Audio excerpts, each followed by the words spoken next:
Hi, welcome back to our Sproutable Parent Q&A.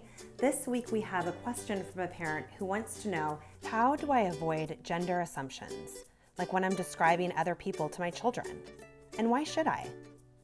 We have such a long way to go to shift all the messages that we've been given for so many years in the way that we were raised. And so shifting this awareness and this language so that all children feel inclusive.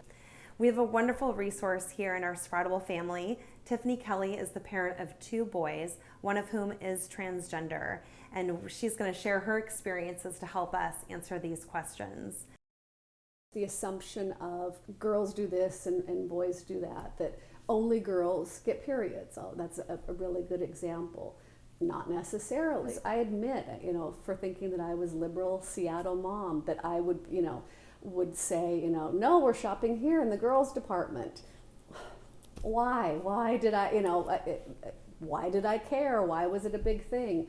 Get away from the boys have a penis and girls have a vagina and that's it. I don't think there's anything wrong with saying, most bodies that are identified as boys have a penis, but not all. Most women have breasts, but not all. Again, just, blanket statements often aren't good anytime.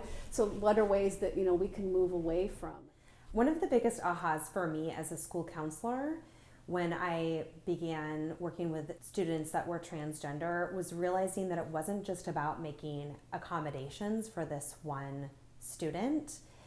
And it wasn't about where can they use the restroom or what pronoun do we use with that one student. It was just this immediate awareness that this is for all children and it's not just about that one child. And I think sometimes parents will say that, certainly of other generations too, that will say, oh, well, it's just one. Why do we need to change our language or talk about this so early with kids when there aren't that many of them?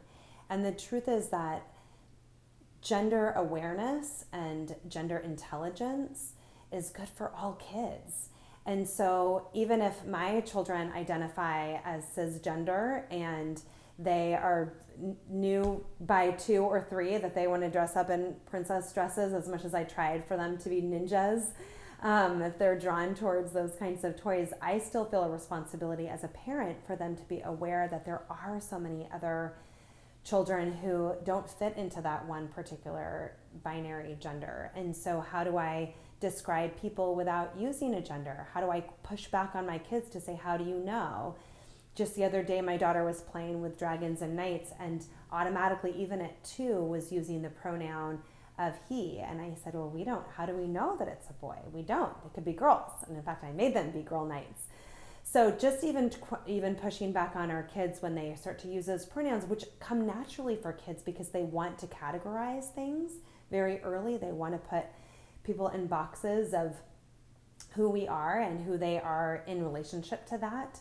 And so, but we don't have to do that based on gender. We can talk about the way that we describe people's qualities or how hard they work or whether they're a neighbor or not, as opposed to, oh, this is a man or this is a boy or this is a girl and we look so surfacely at kids or how we describe them.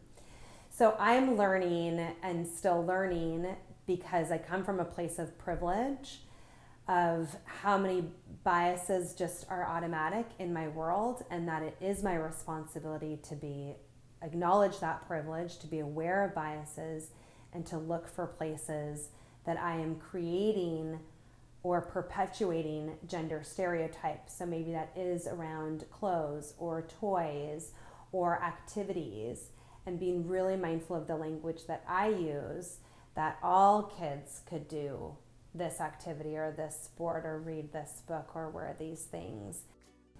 I think that's also a misnomer that, oh, gender doesn't matter, we don't see gender.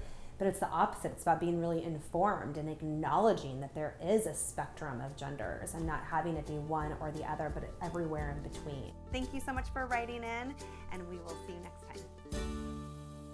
Real moments are learning moments.